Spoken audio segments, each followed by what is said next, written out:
This video mini lecture is a quick introduction to our class on alcohol as pop culture in East Asia. I thought a lot about if we can call alcohol pop culture or not. But when we look at what is pop culture, then we talk about something which is consumed by a large number of people and consumed in urban areas and rural areas and consumed by the old and the young, although we hope not too young in the case of alcohol. So it does seem like we can call alcohol a pop culture, and it certainly has so many cultural elements, the etiquette around how we drink and the cultural practices of making different types of alcohol. And we see it all the time when we're looking at pop culture for, Asian pop culture or other places. It is legal. And because it's legal, then unlike other mood-altering substances, it may be less controversial to talk about it as, something cultural. But the ways that alcohol is shown in pop culture can really problematically create this impression that drinking and fun or drinking and relaxation are linked to each other, and it simply doesn't have to be that way, and it is much too common in East Asian media. けどね、無理はいけないよ。これわしからのおごりだ。初給料のお祝いさ、グッとやんな。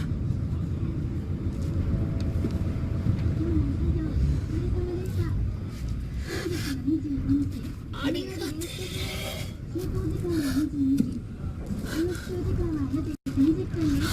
キンキンに冷えてやがる。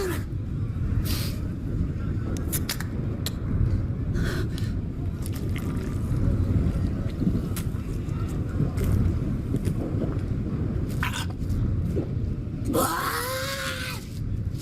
ー、うめえ、悪魔的だ。うますぎる。When we are consuming pop culture, we are consuming messages about alcohol. And those messages really show what dominant hegemonic ideas there are about alcohol consumption in the society that we're looking at. So if we're looking at Japanese media, the way that they drink in the media is showing us some dominant ideas in Japan about alcohol consumption. ごゆっくりどうぞ。平日の昼に一人ビール、これがしてみたかったんだ。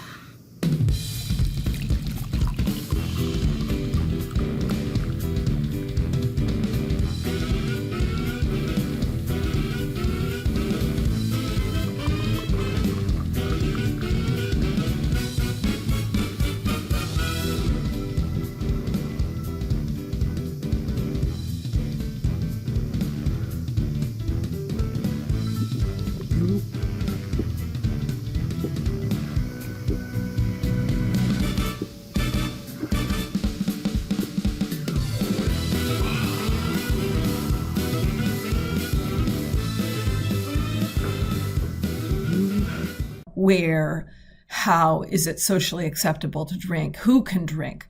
What sort of person is going to drink what? What sort of feeling drinking could give? Alcohol as part of a celebration or stress reduction or social lubrication. And we also can see in pop culture what kind of drinking is not socially permissible and what would be crossing the line. So looking at drinking in Japan specifically, I found some different statistics which don't seem to exactly match up. The OECD says that in Japan, the heaviest drinking 20% of the population drink almost 70% of all the alcohol that's consumed. On the other hand, this alcohol consumption survey from May of 2022 said that 31.5% of people in Japan are drinking daily. Now, on the other hand, they may not be drinking heavily daily. They may just be having a single beer after getting home from work. But 67% of Japanese drinking at least weekly does indicate how common it is to consume alcohol in Japan. I found this quite interesting. This is from January of 2023, and they only surveyed 1,000 people. So, it's a limited sample size. But they were looking at gender, age group, where and with whom you drink. And so we see this high prevalence of people in Japan drinking at home. We see women as less likely to drink with their colleagues than men are. Both men and women are most likely to drink with friends. And women seem relatively unlikely to drink alone or with their partner. And we could think a little bit about what that says about Japanese society and the sort of common activities that men or women may be engaged in. One thing that I found really interesting while looking up all this different data is that it seems that since the mid-1990s, alcohol consumption in Japan has been falling. There was a little bit of a spike at the beginning of the pandemic. Other than that spike at the beginning of the pandemic, we continue to see a downward trend in alcohol consumption in terms of liters per person. And I found it interesting that they also show the tax revenue the government was making from the alcohol. Moving on, I thought we could talk a little bit about traditional alcohol from Japan. In particular, I'm sure you are all familiar with the term sake. And so sake is made from these 4 ingredients, as you can see on the screen. And you might be interested to know what's the difference between shochu and sake. And so, as you can see on the screen, shochu is a distilled alcohol as opposed to sake as a fermented alcohol. And while sake is going to be made from rice, shochu can be made from, potatoes or barley or also rice, corn, many different things. And it has a much higher alcohol content than sake does. So if we were looking at it in terms of Korea, we're basically talking about the difference between something like soju and makgeolli. But there are many types of sake which do not parallel with some of the tastes and flavors that we have in makgeolli, which is not to say that there aren't types of makgeolli that don't have an equivalent among different types of sake. So I partially introduced that because I wanted to show you how the type of alcohol that people are drinking in Japan has been changing. As you can see on the screen right now, beer has lost drinkers, although it is still the most consumed alcoholic beverage. Sake has also lost drinkers, and liqueur has been gaining drinkers. So we could actually say that drinks made with a higher alcohol content seem to be getting more popular than they were in the 80s. In Japan, there's a culture of nomikai. And in large part, we can say that's the equivalent of the hueshik in Korea.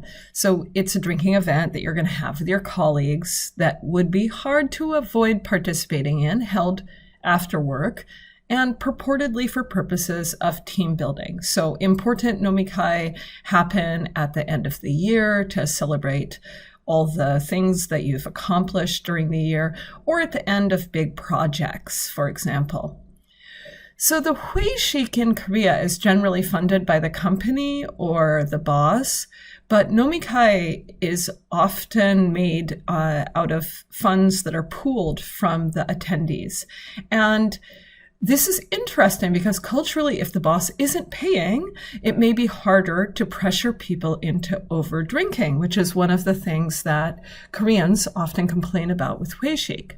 At nomikai in general, not drinking alcohol is an acceptable choice.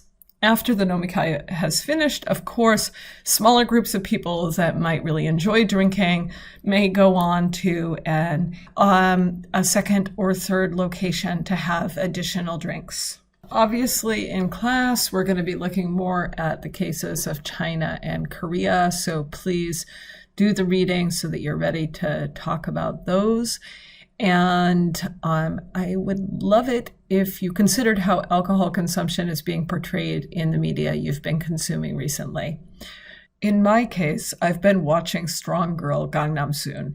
The drama is focused on fighting against the presence of narcotic drugs in Korea, and yet all the main characters drink to excess, and their ability to hold their liquor is praised.